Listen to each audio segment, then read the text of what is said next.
Selamat bertemu kembali bersama dengan channel Agus Pagi. Kita akan belajar hari ini tentang organisasi kehidupan. Tubuh makhluk hidup atau tubuh kita ini disebut sebagai suatu organisasi kehidupan. Mengapa demikian? Kenapa dikatakan suatu organisasi? Kita akan lihat nanti bagaimana strukturnya, bagaimana tingkatannya sehingga disebut dengan suatu organisasi kehidupan.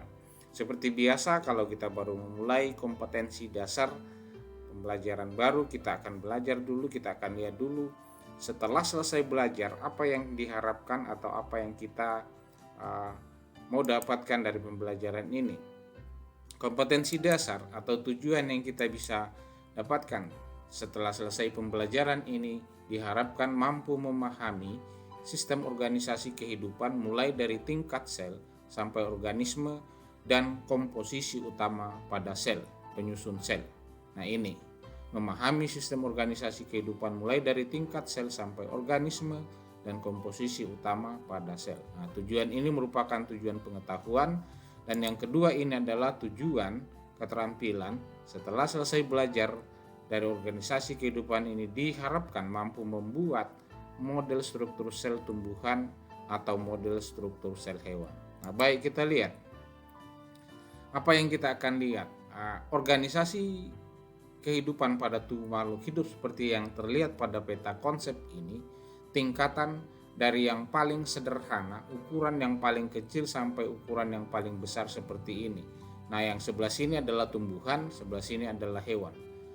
Tingkatan pertama adalah sel, kemudian yang kedua adalah jaringan, dan yang ketiga adalah organ, keempat sistem organ dan organisme. Sama juga pada hewan, mulai dari sel, jaringan, organ, sistem organ, dan organisme. Nah, tadi pertanyaan saya di depan, mengapa tubuh kita itu disebut suatu sistem organisasi kehidupan?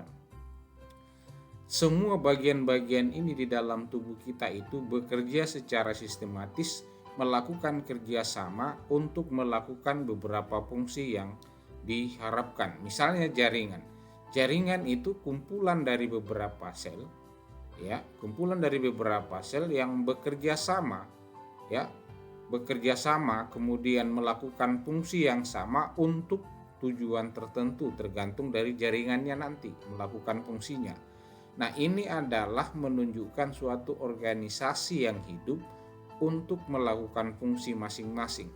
Ini yang disebut dengan mengapa tubuh kita, tubuh makhluk hidup disebut suatu organisasi kehidupan, karena di dalamnya sistem kerja bersama-sama atau kerjasama itu sangat nampak dalam melakukan fungsi-fungsi bagian-bagian tertentu pada tubuh makhluk hidup.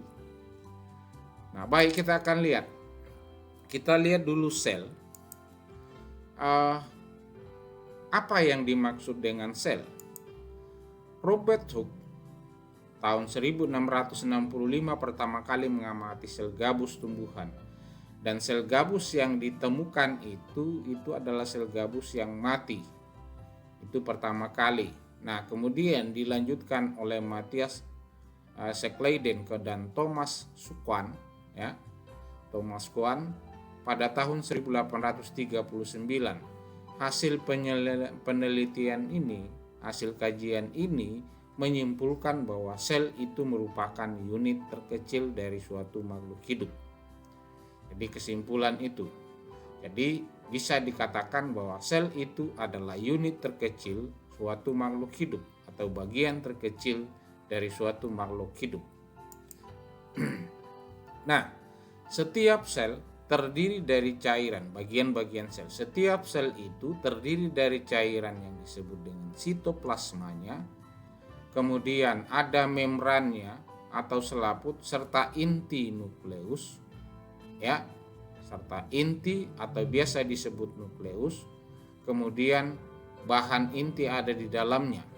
Nah, berdasarkan ada tidaknya membran yang melindungi nukleus, sel dibagi menjadi, nah, ini sebenarnya kita sudah menyinggung atau membahas pada proses klasifikasi tumbuhan, karena ada satu kingdom ini yang merupakan ciri khas dari suatu kingdom. Jadi berdasarkan ada tidaknya membran yang melindungi inti atau nukleus, sel itu dibagi menjadi ini. Pada klasifikasi ini saya sudah sampaikan, ada yang disebut dengan sel prokariotik, merupakan sel yang tidak memiliki membran inti atau membran nukleus, misalnya pada bakteri dan alga biru. Yang kelompok kedua ada yang disebut dengan sel eukariotik, atau eukariotik merupakan sel yang nukleusnya memiliki membran atau bermembran, misalnya pada hewan dan tumbuhan.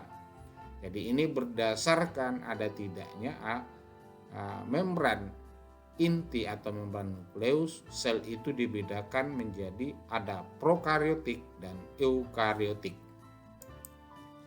Nah, pada sel ini memiliki ukuran yang sangat kecil. Ya, eukariotik misalnya memiliki ukuran yang sangat kecil, yaitu berkisar antara 4 sampai 20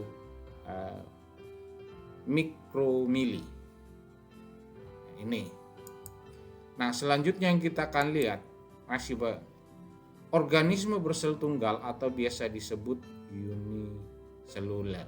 Jadi berdasarkan banyaknya sel yang menyusun pada tubuh makhluk hidup itu dikelompokkan lagi, ada organisme bersel satu atau biasa disebut uniseluler. Nah, contohnya ini adalah bakteri protista. Seluruh kegiatan tubuh, seluruh kegiatan hidup pada sel ini dilakukan oleh sel itu sendiri. Jadi, ciri-ciri hidup ditunjukkan dan dilakukan oleh sel itu sendiri pada organisme bersel tunggal atau uniseluler.